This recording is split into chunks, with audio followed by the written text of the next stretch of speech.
I am Laura Barker here with Dottie Scott, and we are going to spend the next 15 minutes roughly sharing hopefully some helpful tips and strategies for your business development and LinkedIn presence to improve it and just to understand what's going on in LinkedIn. I'm going to start, Dottie, with just some changes. Are you aware of the changes that have happened on LinkedIn? Probably not. A lot of people aren't. They're happening pretty quickly, but they are rolling it out. So you may have already been impacted by this, and you may not have already. And you might think that I'm crazy, but it's coming to your profile, I promise.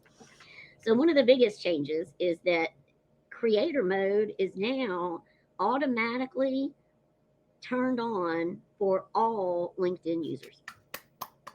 You don't have to go in, turn it on, and all of that to get the resources that creator mode gives us. And what that means is that everybody now can create newsletters, can have lives, will have the follow button option on their profile for visitors. It's Didn't that mode also give us a super special link?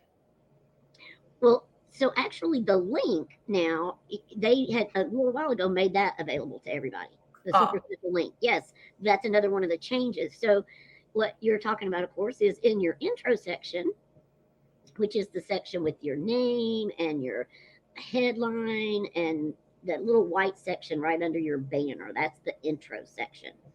And in that section, if you click on the little edit pencil, you can indeed add a hyperlink that is clickable to an outside website or page or whatever you want it to go to. And not only that, you don't have to let just the super long URL be the link. You actually can put what text you want displayed. I think mine right now says something like get your free profile guide, and you can click hmm it, and it takes you to the profile guide. And you can change that as much as you want. Now, some people are using the custom links that LinkedIn provides, and that is you can choose to have it say visit my website. Now, if you use one of the options that LinkedIn provides, that visit my website will show up everywhere you go on LinkedIn when you post. That they can click right there, go to your website. It'll say visit my website right under your name and then your headline.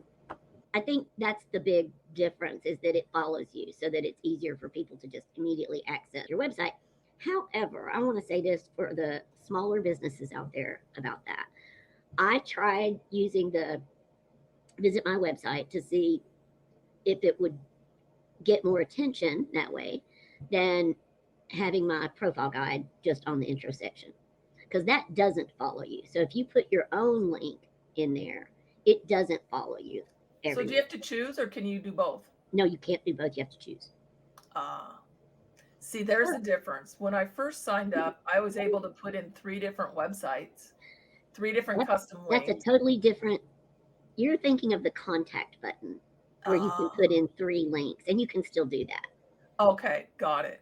Yeah. This is only in reference to that hyperlink that shows up in your intro section. Perfect. Yeah.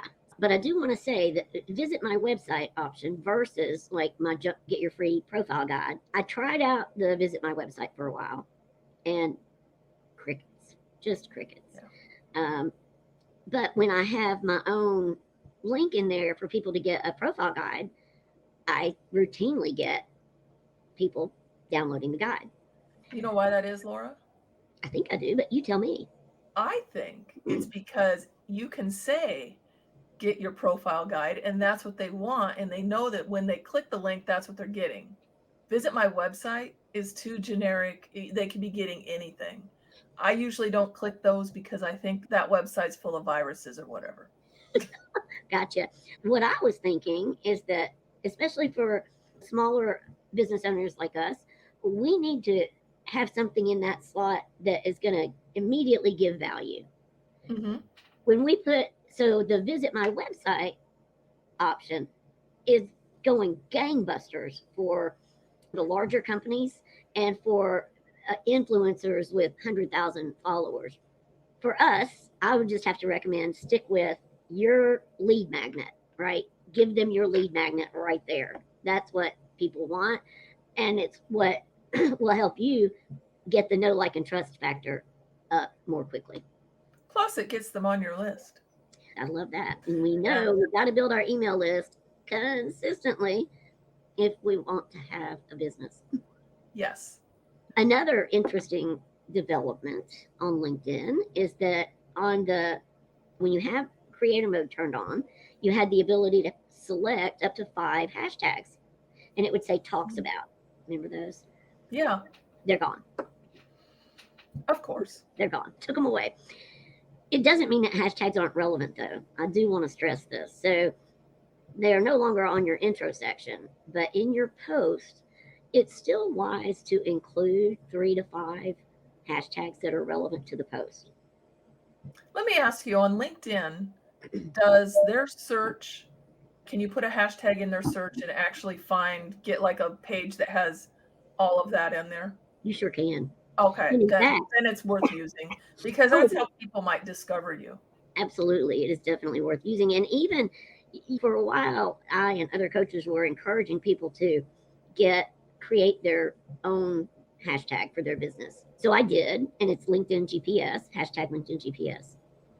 Now, of course, anybody can use that hashtag, right? But I did my homework and nobody was using it. It had 0 results, right? So I said, I'll take that. It's a really long-term play. But as your followers grow and you keep using it consistently in your posts, you will get followers of that hashtag. And the benefit of that is, as you grow and you're providing really valuable content like you do, Dottie, I would recommend you doing this, even though it's a slow slog. It's still a few years down the road, you'll be really glad you planted that tree, right? And so the good thing is then people can go to your hashtag for all of your incredible content, all the carousels, all the newsletters, everything, all in one place. Correct. And I can tell you, I've done that on TikTok for a separate reason, which might also apply to LinkedIn. I'm not sure. When I search my hashtag on TikTok, I get all of my analytics for that hashtag, which tells me more than just my general analytics that are in TikTok. Yeah, no. So that's why I started doing that. I've never tried it on LinkedIn, though. It doesn't work. Oh, it doesn't work that way? Okay. It doesn't work that way. It does its thing. People will eventually, you'll gain followers, right? But you don't get analytics on the hashtag itself. The only analytic you get is how many people are clicking on it. Okay, here's another one. If you have a business page, and as an aside, if you don't, you really need one for a whole bunch of reasons. So once you have your business, one of the things that you can do now that you weren't able to do before is pin a post. On your business page? On your business page. Oh, okay. Yeah. We want to do that. Okay. So the reason that you do want to pin a post is that that's going to be what people see at the top of the feed no matter what. So if you had a post regarding an event, you might want to pin that for the relevant time. If you had a post that you just felt was incredibly valuable for people, had a lot of really good content for them, you might want to pin that post to the top. Just lets you highlight what is important or updates going on in your business in a way we couldn't do before. So LinkedIn is trying to catch up. Instagram lets you pin 3. And we used to be able to pin comments. That's gone. Can't do that anymore. That is crazy. Have you run into any issues with sending out connection requests? I'll be honest. I don't send them out. Okay, fair enough. For those of us who do send out connection requests, I don't send a ton. I'm very selective about who I ask to join my first level network. But if you are doing that to grow your network and everything, what you're going to find is that if you are on the free version, you are now limited. I can't even believe I'm going to say this because it's so awful. You are limited to between 5 and 15 personalized invites a month. Oh, I thought you were going to say per day. Yeah, I figured you thought that. No, a month.